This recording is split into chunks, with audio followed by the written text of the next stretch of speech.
And we're here with more of the male subgenus key that Mike has enhanced. Sent it out about half an hour ago. Hope you have it. Thank you very much, Mike.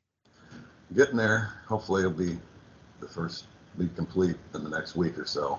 And of course we're down to those groups that are pretty tricky. So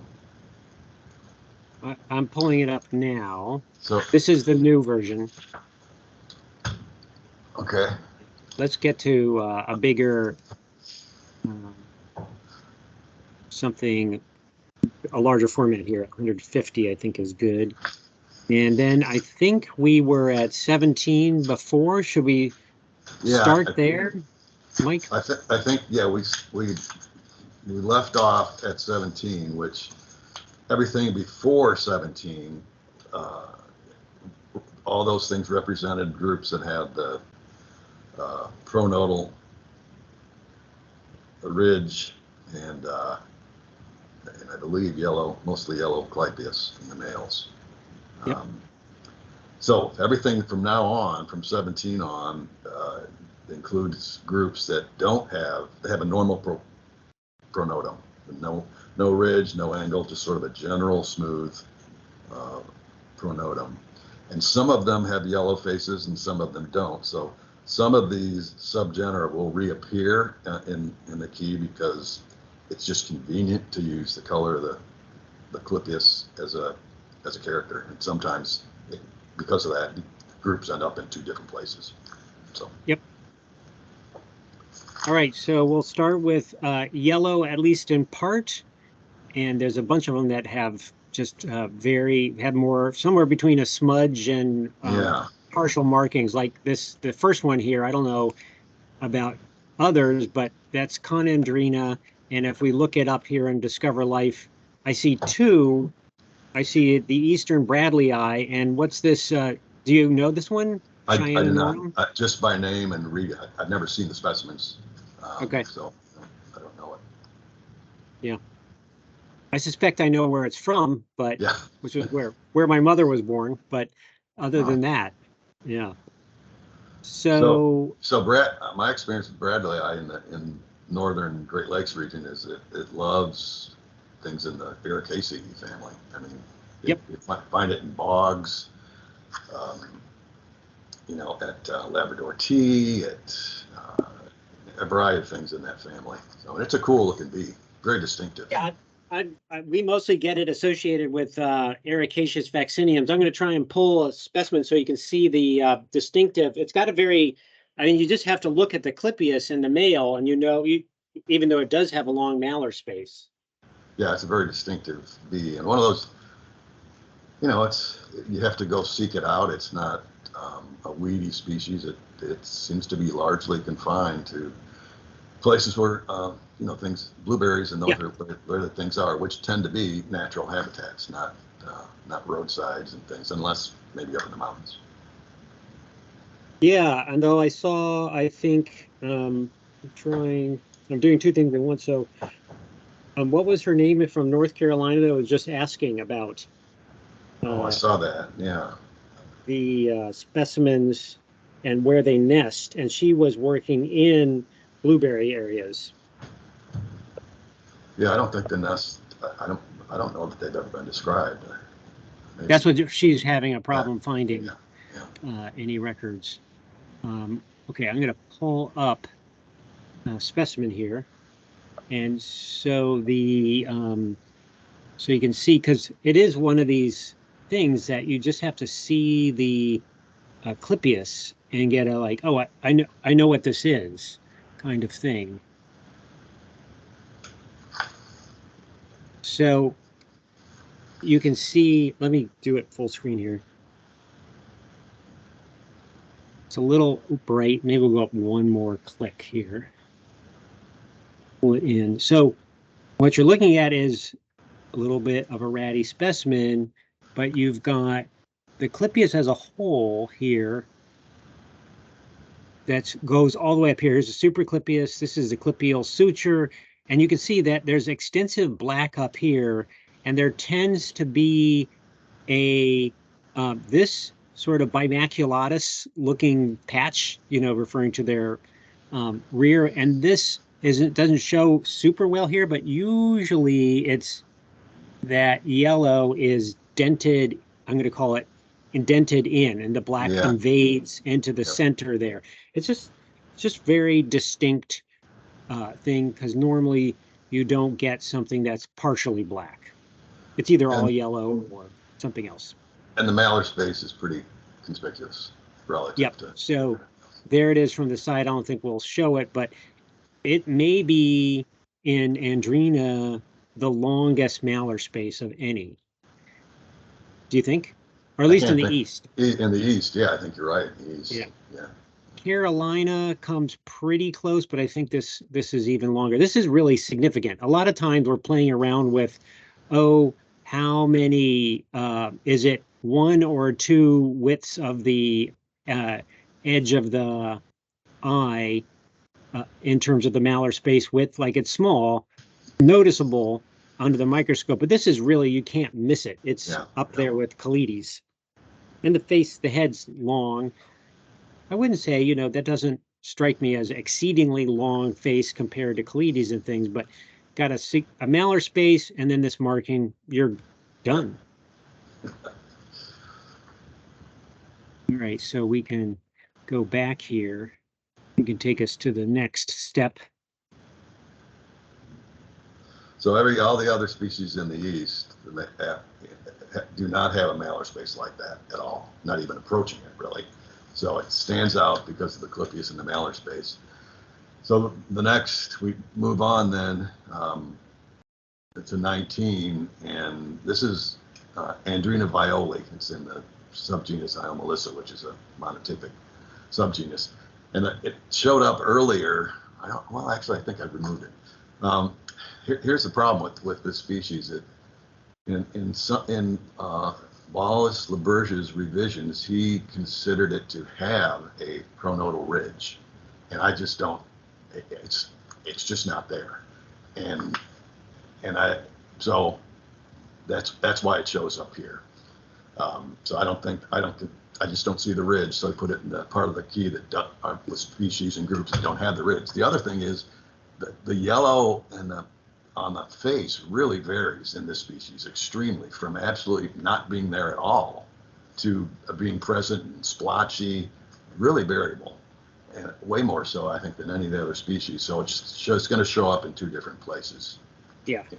I'm going to try and pull a specimen, but I just realized that violae is so common that I have only 2 specimens set aside, and I'm looking at them now, both female. So when we get into our expanded new space, we'll have to, do larger series of all the specimens. But yeah, I often think of so yes, I agree. The collar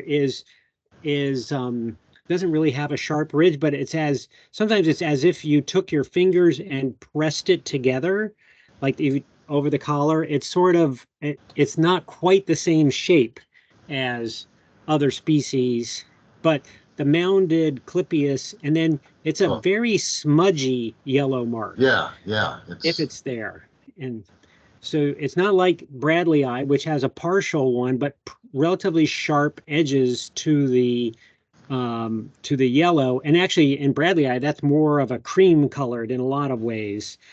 And in violae, it's very much a yellow, ochre, brown smudge, and not bright colored at all. But it's certainly noticeable.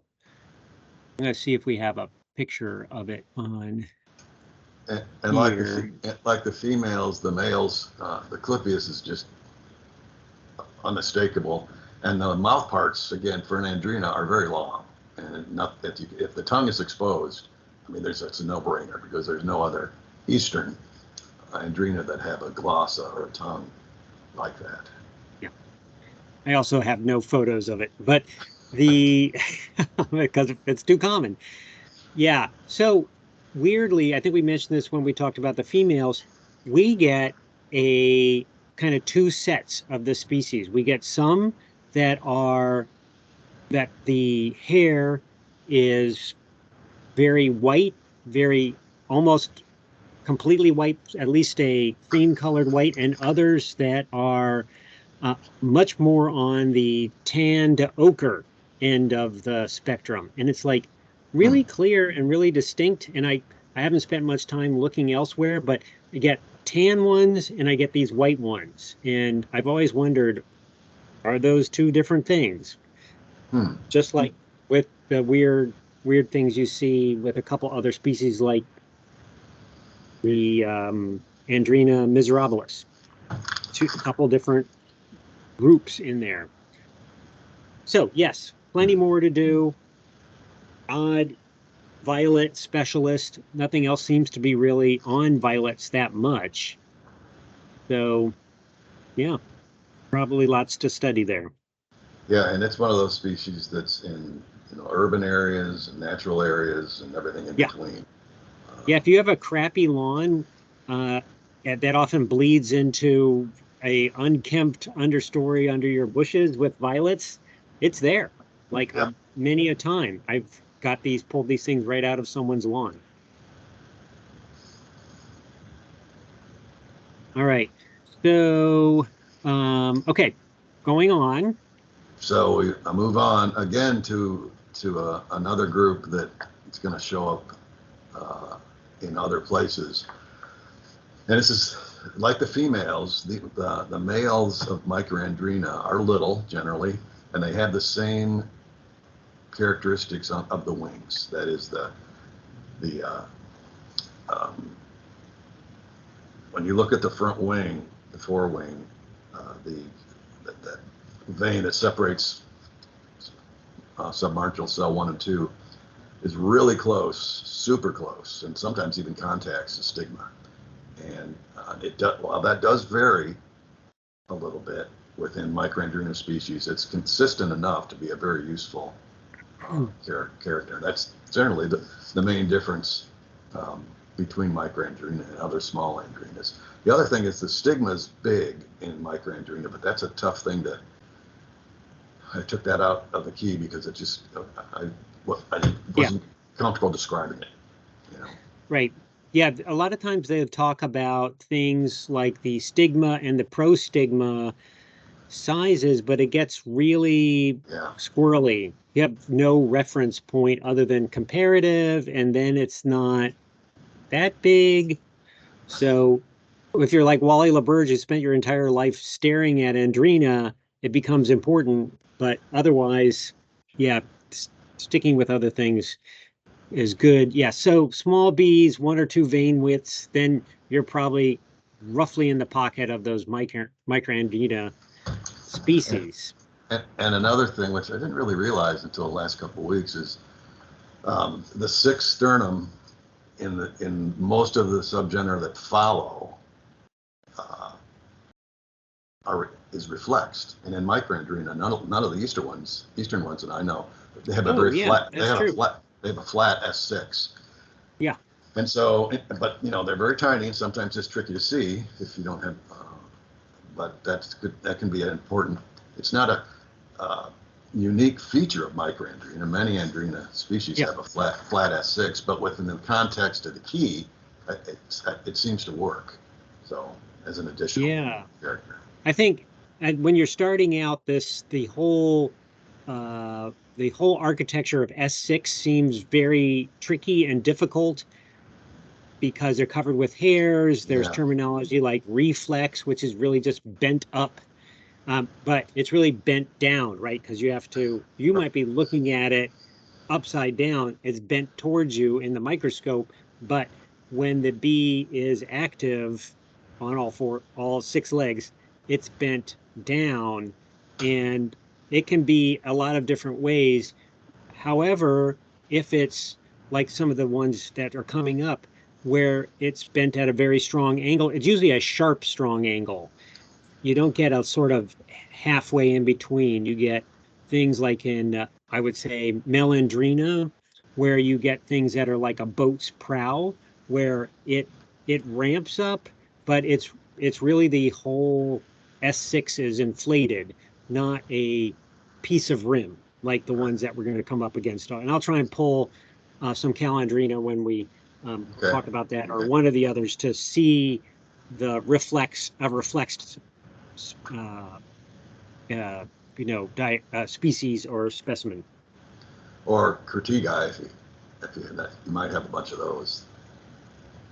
Yeah. Oh, those are very dramatic. Okay, I'll pull that while you're talking on to the next. Okay.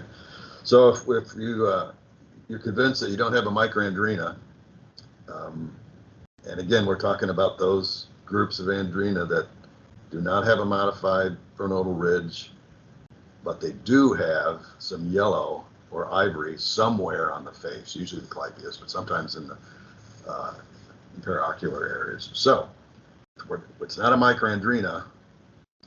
We move on to 21, and you'll remember this from the females. This is the subgenus Callandrena, which is the monster subgenus within North American Andrena, at least traditionally. And I don't know how many species in the East, but there are lots, and they're all specialists on some kind of Asteraceae genus or group of genera. And the unique thing about them is in the mouth parts. And again, if you can't see the mouth parts, well, then we have to move on to something else. But if you can, you look at the maxillary palps, their length relative to the tips of the galea. And if everything the stars are aligned, you see that those maxillary palps don't extend beyond the tips of the galea. And that is pretty much 100% that you've got a Callandrena. Now, there are a couple other groups or species in groups that have short mouth parts like that, but those are groups that have a pronodal ridge or something else that's unique. So that's kind of the hallmark of the Callandrena subgenus, both males and females. But if you can't see it, what do you do? So there are a few other things that can be helpful in the East. Often the paraocular areas, which are the parts of the face adjacent to the clypeus, between the clypeus and the lower end of the eye, and a lot of the Callandrena species, those are maculated to some extent. That's not unique to Callandrena, but it can be helpful.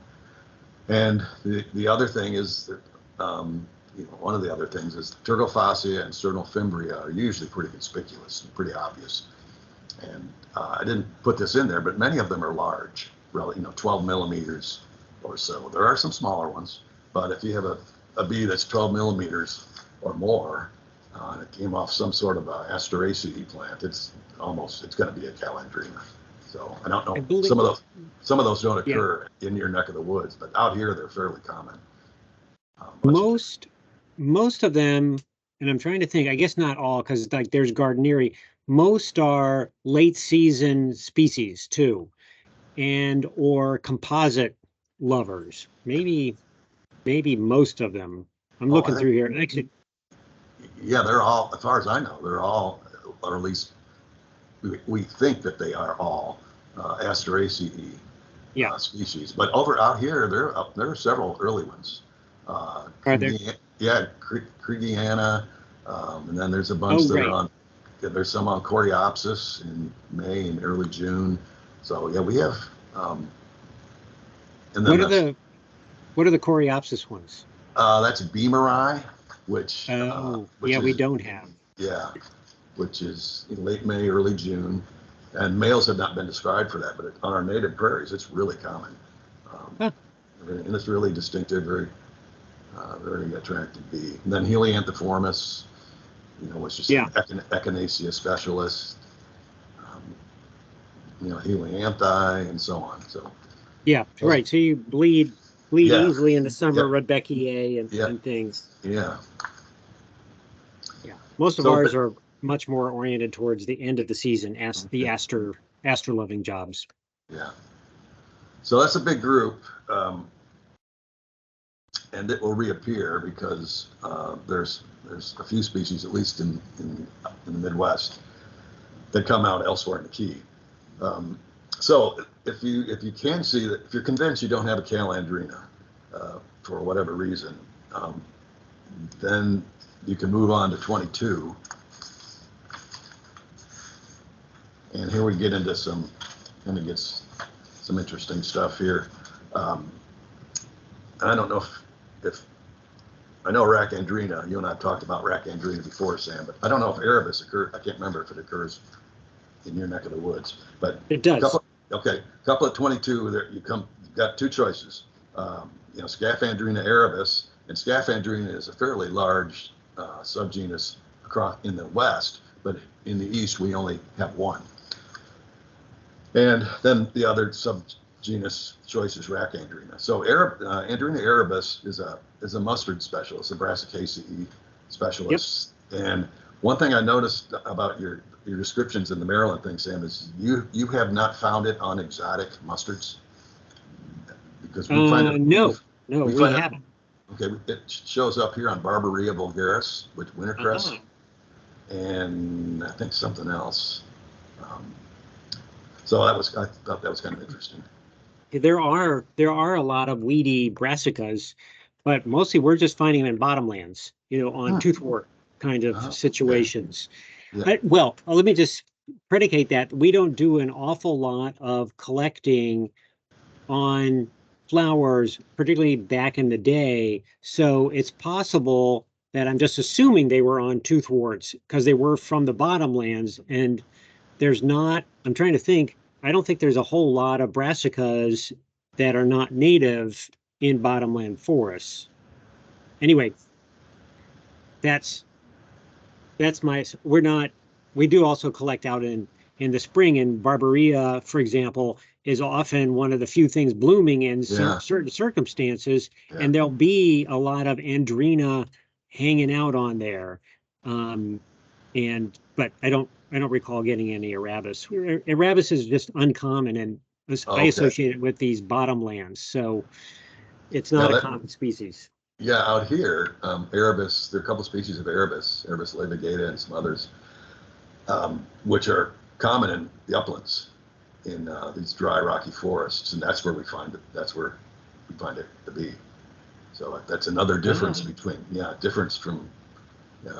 I've not yet found it on toothwort here, because often toothwort, it's probably just a matter of time. But Robertson, so the type specimen I think came from Erebus levigata in western Illinois, which is not surprising. Right. So there's all those dry land brassicas. They're not toothworts. What are they? What's the common names for those? Well, we get the cardamine is another one. Yeah. Which or sometimes called rock cress or purple cress. I'm thinking of the cresses. Yeah. And it shows up on those, and then also on the drier upland sites from Erebus and occasionally in old fields off Barbaria. So. Yeah. Okay. We will keep looking too. So Andrena erebus is a fairly good sized bee compared to the Rhacandrenas, which are going to follow here in a second.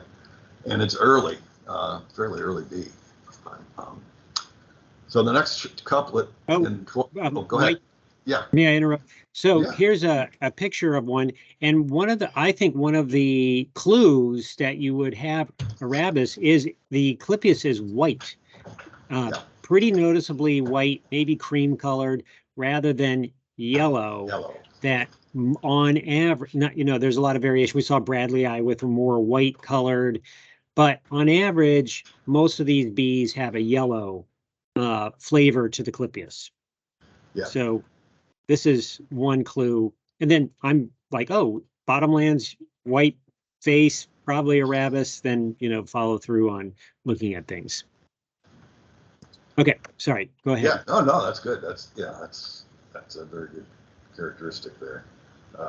So the next choice in 22, the second couplet, this is this subgenus Rhacandrena, which we talked about the females and how kind of generalized they are, and the same is kind of true for the males. So they don't have their Tergothosia compared to Erebus is well, there's hardly any in Rhacandrenas. It's very weak at the best. And also, S6, the sixth sternum, is entire. It's not notched. And with Erebus, there is a slight notch in S6. And again, if you can see it. So there are three species in Rhacandrena, and we get all three in the Midwest. And one of them is an Amorpha specialist, pretty uncommon. But the other two seem to be specialists on sumac, on roost, and those two can give you, separating them can give you fits. The males. Brevipalpus and Robertsoni are the two, and in the Midwest, Brevipalpus is the common one, fairly common. I don't know about. Yeah, well, Robertsoni is actually our more common one, but I'm wondering a couple things. One is I have in here, when I click on Rhacandrena, I also get Craiggini. Is that is that correct? Yeah. Yep. Okay. Yep. What about this Coruscuta? That must be Western, because I don't. Okay. I don't have a mental image. All right. I'm just wondering whether I got. Oh, you're right. Misplaced it. Oh no, those are all those are all in the subgenus according to Wally. Yeah. Yeah. And I think an interesting thing here would be to look at the different species of roosts. So you have a range of bloom times, with really late in the it's really midsummer. Like, we haven't started even blooming yet. The winged sumac, roost, Copalina, and then we're well past when the smooth sumac bloomed, and I think staghorn, which we don't see that much, bloomed about the same time. And I'm wondering if, and I get, there's definitely pulses where I think of Robertsoni as more on the roost Copalina and Brevipalpus more on the earlier batch. Yeah, well, the same thing. It's even stranger here because we have an earlier species, Rus aromatica. Oh, yeah. And it blooms real early, super early, and it has varieties out to the west on the western margins of Missouri that are probably separate species, but they're included as a variety of aromatica, and they bloom a little later. So we've found what's Brevipalpus from late April into July, which that can't be the same cohort. They've got to be coming out at different, or else they're different species. I don't know, but so that is a strange. Yeah, we've seen the same where it's like it's an unusually long period when they're active for something that's probably closely associated with one thing and doesn't have multiple generations. So therefore, one suspects there's more going on. Yeah. But we don't want more going on because it's already a difficult to identify pair. But actually, if you have a good collection of both, it's very achievable. But when you just have one, a lot of times you're left head scratching because you're comparing antennal lengths and amount of pitting and shagreening and distance of ocelli to the backs of the head and things like that. Yeah, comparative. Yeah, this is comparative material is pretty essential in this group, I think, at least until you see all varieties, all forms, then it becomes pretty obvious. But you can think you're looking at one when you're actually looking at another. If you've got just a single specimen, it's happened many times. Yeah, and I also find periodically when I'm getting one of those pairs that I'm like, oh, what is that? And then I spend a whole lot of time, because in Discover Life, of course, you're using a whole combination of characters, and it takes a while to kind of weed, because they're pretty generic looking. And so it takes a little while, and after a bit of time, you get used to it, particularly in the females, of coming down to Rhacandrena as like, oh, that's what it is. So it can, they tend to be, you spend up more time than you would want. Like, oh my God, it's Robertsoni again, type of thing. Yep. Yeah. So okay. So couple of 22 ends, the groups that have yellow faces or yellow on the face and that don't have a pronotal ridge. So when we go to 23, now we're into the subgenera that don't have a pronotal ridge and they don't have any yellow on the face. And the first one of those is, again, Andrena violae again, because like we talked, sometimes the males have no yellow, sometimes it's all dark. So it's got to show up in different places. So I've already talked about that one. So if you know you don't have Iomelissa, move on to 24. And this is a case where it's the subgenus Plastandrena, and we only have one species in the East, and it is really distinctive. It's fairly good size, and I don't know if Sandy, you've got. Yeah, I'm pulling one up here. Great. The S6 is very distinctive in the male of this species, and also if you remember, the females of Cortigi had a pretty modified hindtibial spur, strongly curved with a broadened base. The males have pretty much the same thing. Yeah. I also find the propodial triangle to be very distinctive. Yeah. Yes. It's hard to describe the pattern.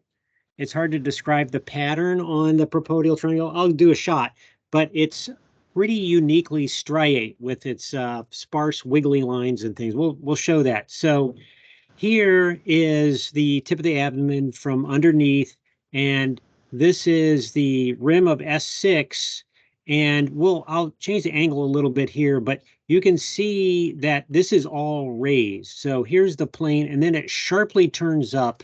And what we'll see at a slightly different angle is that I call them dog ears, that there are literally points on the far edges of this entirely upturned section. So in Robertsonii and the Rhacandrena group, I guess in general, this is a very uniform and relatively short upturned area. It's strongly upturned, but the entire raised area here is about the same height. Yep. With this species, it's taller, more dramatic, and you have these big pointy ears at the end. Let me spin this a little bit up, and I'll turn it to the side maybe. Let's see if we can get it back in there. Oops. And take a quick look at the we got a lot of hair going on here. Well, you can see the tip. So I don't want to spend too much time here, but this tip is sticking way out from so this is the top. This is the turia here. And so this tip is, and this is all the hairs in the area. So that tip is there. What the heck? I'm going to spin it a little bit more here and see if we can catch it. Got some pin action here that's blocking things a little.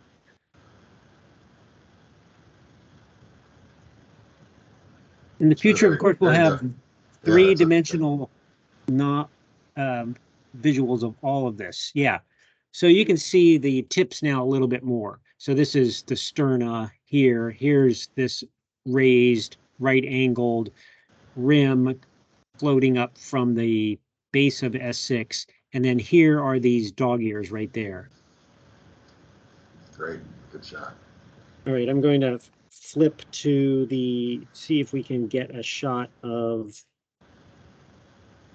the scutellum, or the propodial triangle rather, and also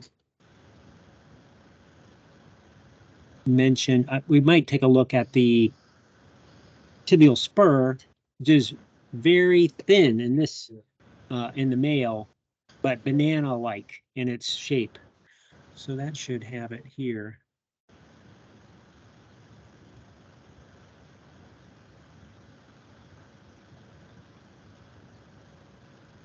Jump up a little bit.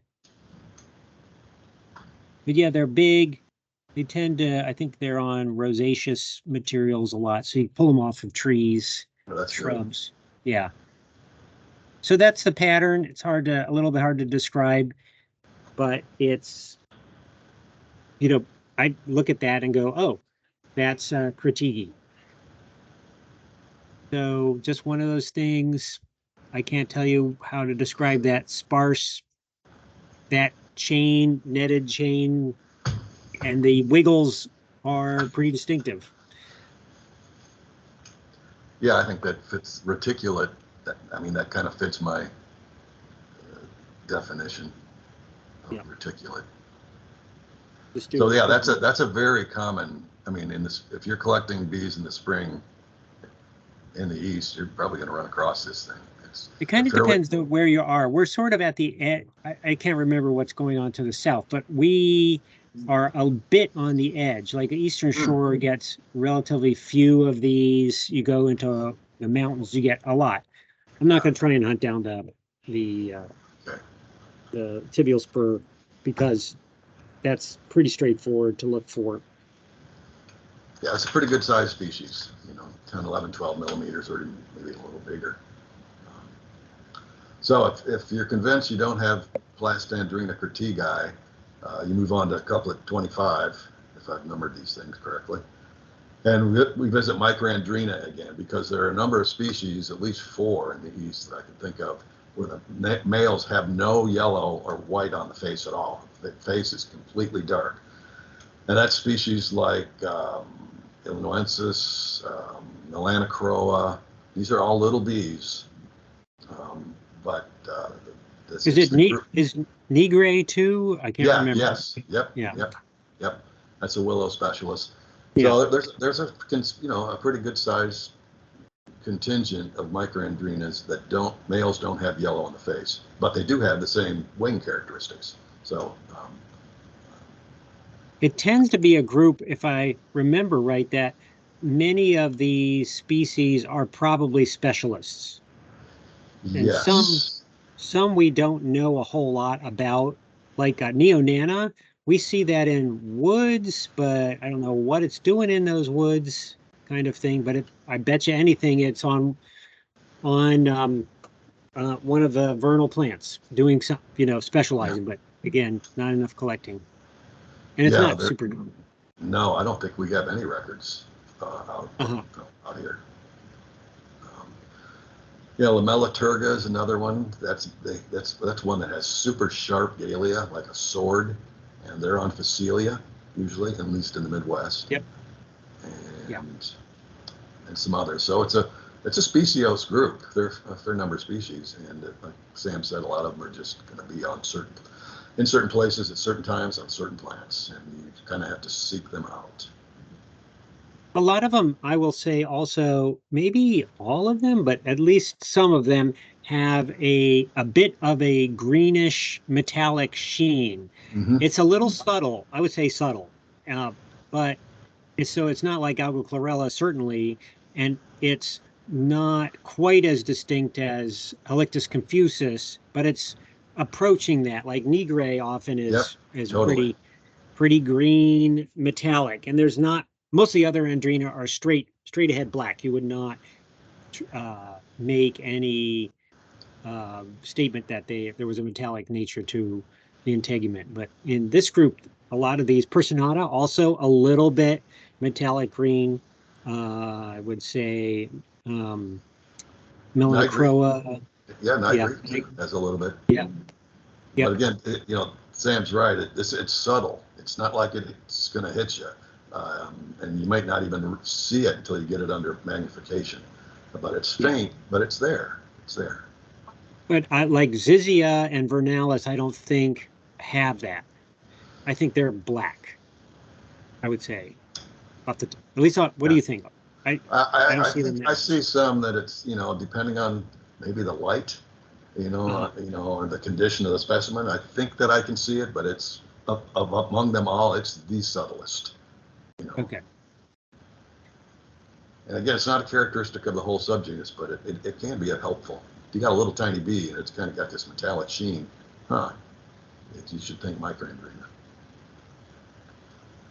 So then, if that's not what you've got, move on to 26. And again, we revisit Callandrena, which we beat to death probably. But again, there are a few species, and I think they're only in the Midwest and on the edge of the eastern edge of the Great Plains that have no yellow on the face. And Hainesii is one, which is big thing. So that's why it shows up here. There's a possibility of encountering one of those Callandrena species that doesn't have any yellow, and most of them are from the Great Plains, but they might show up in the Midwest or someplace.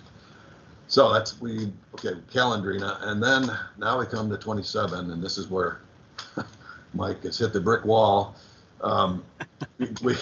We get 27 splits out Trachandrena and Scrapteropsis from the other subgenera, which we'll talk about in a second. But at this point in the key, Trachandrena and Scrapteropsis are two groups that have a propydium similar to what Sam showed with Droege. That is, it's coarsely sculptured, reticulate. It's not smooth in any way, shape, or form. And so if you can recognize that, that's an important separation between Trachandrena and Scrapteropsis and all those that follow, which are Malandrena, Ioandrena, Thisandrena. These are species that the dorsal surface of the propydium is quite smooth. It might have some wrinkles, but nothing like what you saw in Droege, at least in the east. And then to separate, so I didn't have time to type it, but separating Trachandrena species from Scrapteropsis males can be tricky until you pretty much have suffered for a couple hours and figure out the differences. And some of them are genitalic, so if you can't see the genitalia, that's an issue. But the real common one in Scrapteropsis is imitatrix. At least in the Midwest, it's arguably maybe the most common andrena in the spring. Yeah. It's everywhere. And the males usually have a slightly swollen on the hind tibia. Oh, tibia. Tibia. There's a very slight, subtle swelling medially. And boy, it took me a while to appreciate that. But it's once you see it, it's pretty consistent. And the other ones have a very, very narrow, stick-like, stalk-like tibia. And it expands. Yeah. So the other ones they're parallel-sided, but also straight the entire length, relatively skinny. And I would say first of all, I would say imitatrix / Morrisonella, whatever that mystery is. Right. And that the swollen part is about 2/3 down from where the femur and the tibia join, so to the posterior end of the area, and it is a slight but noticeable. And then it goes back. It doesn't swell up and stay that way. It swells and then necks down just at the far apical end. And yes, it takes a while, and you want to see a bunch of known specimens to get it, because Trachandrena often will have what would appear to be a noticeable carina defining in the propodial triangle where it goes to the posterior face. But a lot of times, in the females, it's pretty clear.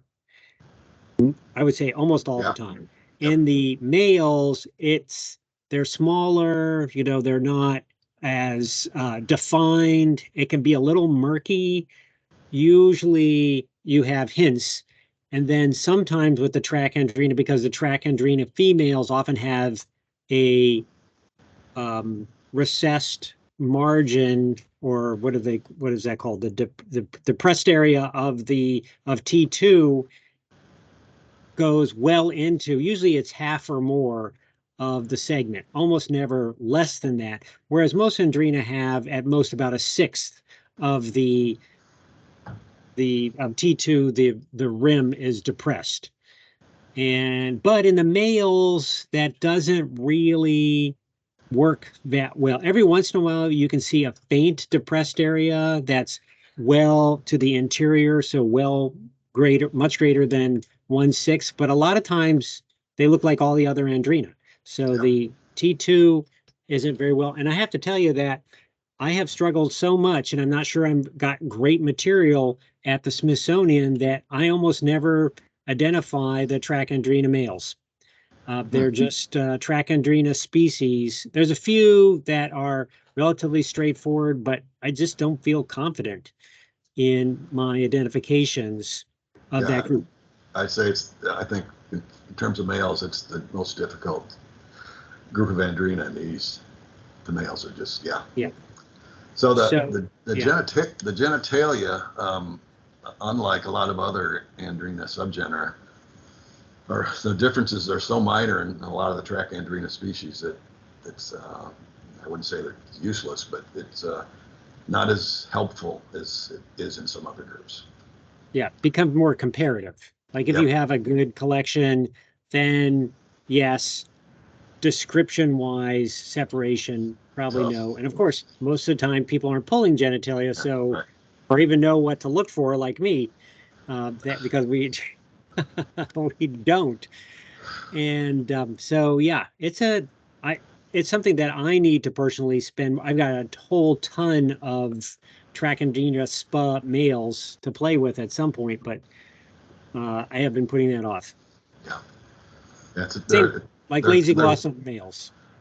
Yeah, Dialectus group. Yeah, and it's not like they're just one or two Trachandrenas. There's 8 or 9, and it can be Well, even within the females, I periodically get some murky specimens, and I wonder, like, okay, are there some more species in here that we're just not discriminating with, say, Miranda and that group there? Yeah. So I see a lot of variation, or Virginiana, and I'm like, I'm not 100% sure here.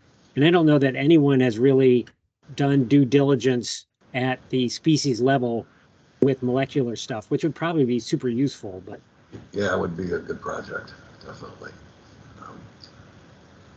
So at that point, at 27, if you are pretty sure you don't have a Trachandrena or a Scrapteropsis, the options become limited, and you've got these 5, traditionally speaking, these 5 other subgenera in the East. And, except for Iomelissa and Thaisandrena, the other 3, Taeniandrena, Scaphandrena, and Micrandrena, are fairly distinctive. Taeniandrena is the one Andrena that's introduced. And the females, remember, that have a super flat clypeus, super flat, and usually orangish legs. And the males aren't all that different. The males also have a flat clypeus, very densely, finely punctate tergites. Yep. And generally in the Midwest, we find them midsummer-ish on things in the pea family. Yeah. Particularly, what's that common roadside crown vetch? Yeah. Okay. And so Vicia. also, sometimes it's like, it's a little bit mysterious, but they also have really strong bidentate labral process that I find helpful to like nail it. Oh yeah, okay, that's what we're looking at. So that combination works. And so that's just one species. That's the only species in Taeniandrena. However, there was I think we mentioned just earlier, but there's a recent publication from Europe where the subgenus is more diverse. And one of the questions that came out of that paper is maybe what we have isn't what we think we have. So we call it Taeniandrena welkella, but there's 1 or 2 other species in Europe that are very, very, very similar. And so I think somebody needs to look at that. Is there still a notion that the Andrena welkella is not native to North America? It's just more of a question of, well, which is the right name for it? Yeah, exactly. Yeah. How it got introduced is an interesting question, Yeah, I mean, it was been here for A long over time. 100 years. Yeah, Yeah, and it's a ground nester, so right, exactly. the world. When you look at all our other introduced species, the vast majority are above ground cavity nesters or cavity nesters. And I want to say that it first showed up in the Midwest too, but I'm not 100% sure I have that story right. I don't remember. That's I need to check on that. Thanks for reminding me of that one. Yeah. Which would be unique. That's the other thing. I mean, everything else. Well, except for leptocephalus, because that was described from North Dakota of all places.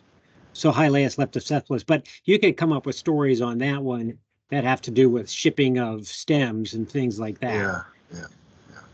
Wilkella is a much more difficult story to come up with, because like you could say, oh, it was in ballast on ships, maybe Great Lakes ships or something, but still ballast in ships, that's rough. Like it's not like, oh, we're carefully moving some nests in there, there's seawater and it's sitting around, and it just doesn't make any sense at all. I don't know if they nest in pots, but I've not heard that, so who knows. But I keep thinking that maybe it's wrong. Maybe it actually is a native species, but seems like the cards are stacked against it being a native. Yeah, it's abundant in here in St. Louis in the city. Common species, and rarely do we find it out in natural habitats. Yeah, and it's a weedy thing. Because we have so much crown vetch, we get it a lot along highways and roadsides and places like that. So we see it quite abundantly, particularly more Appalachia, northern parts of Maryland, in the countryside. So I don't know quite what to make of it. I see Mellandrena down there, another group, very difficult to tell species apart. We do have an Excel spreadsheet that we can send people. I have spent a bunch of time on that one. I feel pretty comfortable separating out the males. So if people want that spreadsheet, it still is kind of a weight of evidence, but and it's difficult to do that within Discover Life, although we attempted to add all that. It just becomes so overwhelming amount of information that the Excel spreadsheet actually does a much better job at indicating what the unique set, and it's a set of characters, are for each of the Mellandrena, because it's not like, I don't think any of them, I'm trying to think, I don't know that any of them have, maybe Carlini with black hairs along its face. Almost none of them have one thing that's, even if you know it's Mellandrena, that will give you the species. You have to look at this and this and this. Yeah. So, and they generally tend to be. I just want to let anybody know we've had nobody in the chat today, by the way. It's been very quiet, but very informative. But they're just stunned, blown away by your progress this week, Mike. If you would have received that spreadsheet that Sam's talking about in the way back in the day, early emails with me in a whole packet. Mm-hmm. So if you want to search for your welcome packet, usually that would be a good keyword in your email to find that file. It's also saved on the Microsoft team. Great. Do you want to say anything else about the other groups there, or we can talk about it next time? But yeah, Scaphandrena. There are just a couple species in the east, Nasoni, and I forget the other one. Those are fairly small to medium sized, but they have the males have a fairly distinct pattern on the dorsal surface of the propodium. Not as dramatic as Cratigae, but equally as distinctive. And it's much more finely, delicately reticulate. But it just once you see it, it's pretty distinctive. And there are no, the tergites are pretty much impunctate, and I think very common spring species, super common in the Midwest. I also use on Nasoni, I use the fact that the hind tibia are greatly expanded, so very cuneate, I guess, would be the way to do it. And the hairs are but but the scopal hairs are relatively thin. So it's also a pretty distinctive look. So the combination. Oh, wait. We're talking about the males. Yeah. But and then, well, I actually use the little projecting thing on the chest. Same. About it. Well, if it's a good specimen, you can almost always find it. A lot of times you have pin or it's gooped up. It's right.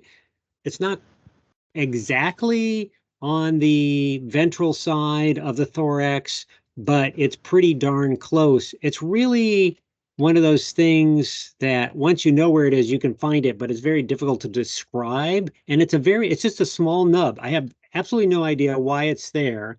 I think a couple other Andrenas have it too, but it's part of my, if I have any question about this male, which is a very generic looking species otherwise than the propodial triangle, I look for that, and I look at the antenna, which I'm not going to say is that distinctive, but it's got a particular look to it, relatively short F1, and I kind of have it memorized, and there's a little dark area to it that is helpful. Otherwise, very generic thing. Well, maybe you can show us next time. Well, like Mike, did you think that those would be written up next? Yeah. Or are those not yet? No, I just it's handwritten. But I'll but it's again, it's a first draft, and Yeah. So that's why we're here. And you have 2 weeks because we won't be doing this next week. I will be away. Okay. Deadline and everything. What about down the road? Any other genera or groups that you're thinking of, Sam or Claire? We've gotten a lot of calls for Laceoglossum. Oh. We could go there. We've or got, let's do the subgroups. That's a good place to start, and we could invite Jason or his grad student Joel to do some talking too about some of these things. So maybe, Claire, do you want to contact Jason and have him start an email on that? Yeah, and then we have lots of local experience too. So I think the three of us, or if Rob wants to join too, there's a lot to talk about there. Yeah. I don't know if Jason has, enjoy this. Yeah. So I don't know how much. So talk about to Jason, like we're doing these weekly, and we can spend easily several weeks on the Laceoglossum, these different groups, and talk at the species level if we want. We'll have to decide how far to go in on the information. Do we just stay at the purported, I shouldn't say purported, the subgenera, or do we start dividing further down into some of these groups? I mean, people can in the chat group, or maybe you can put it out to the groups as a whole. I think that's often 50% or more of any collection, particularly if you're using bowls. And so everyone has to deal with them. So maybe we want to do a deep dive and just go at the species level. We can use a combination of Jason's key and Discover Life, and we have a cheat sheet for it too. And that's probably useful because everyone has to deal with them and they're tricky. I think it would be popular. So I'll start that email chain and we'll see what we can get going. Okay. Okay. Thank you, Claire. Thank you, Sam. Thanks, Claire. And also, if people aren't on the bee monitoring listserv, a new Calides taxonomy has come out. And so, or not Calides, what am I saying? Eucerini, where more mixing around of the genera has taken place. I haven't evaluated it, but it's going to, we'll have to talk about it at some point, and it changes things again in terms of like the different groups, Xenoglossa, Pepinapis, and more. So yeah, more fun. Yay. Alrighty. Thank you, everyone. All right. Thanks. All right.